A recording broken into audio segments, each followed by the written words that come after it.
9th, and I wanted to talk to you a little bit about coffee. And coffee is going to get very, very expensive for a lot of people very soon. In fact, it's already started, and I've been talking about it for a while. And your cup of Starbucks is going to go up. It's probably going to cost you as much to have a glass of wine as a glass of coffee here in the near future, and I'll tell you why. If you notice here on my Twitter feed here, is the Brazilian coffee crop started flowering, but they're in a drought, and it's going to bring the crops down about 20 to 30%. At the same time, Indonesia and Vietnam are having problems with rain because the La Nina is coming into effect. And so you have drought in Brazil, and you have too much moisture in Vietnam and Indonesia, and these are the big coffee belts. And I showed you this chart here, and this is dryness, and right here is the coffee belt of Brazil. And they have a 10-day or 15-day window here for the flowering to set the coffee cherries.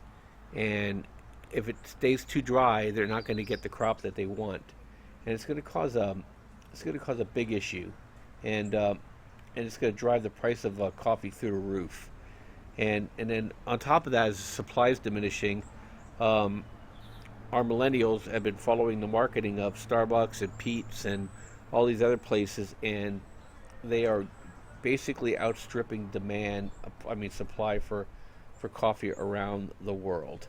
And so what's going to happen here is that we're having a supply meets demand problem, and coffee is going to go through the roof.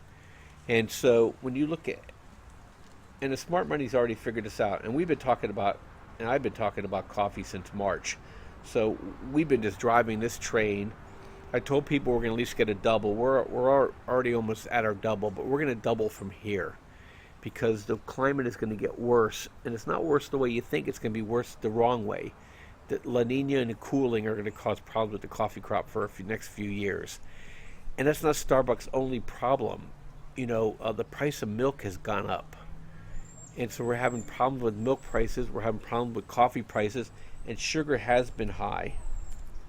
And so, right now, the three ingredients that Starbucks uses to put their crops in, their product in is milk, sugar, and coffee.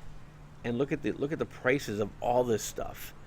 And so, if you want to protect yourself, you need to probably start buying coffee now. And it's not even the expensive coffee is already getting expensive. It's the cheap coffee, the Robusta beans, that are in big trouble. So, if you love coffee and you're afraid that you're not going to be able to pay for it, I highly encourage you to go ahead and buy the stock Joe and hold on, because it's the only way you're going to be able to afford coffee. And I would probably take a good hard look at shorting Starbucks on every bounce. It's not a happy looking chart. If you notice, it's going opposite of the direction of the coffee prices. And then you have the economy on top of it.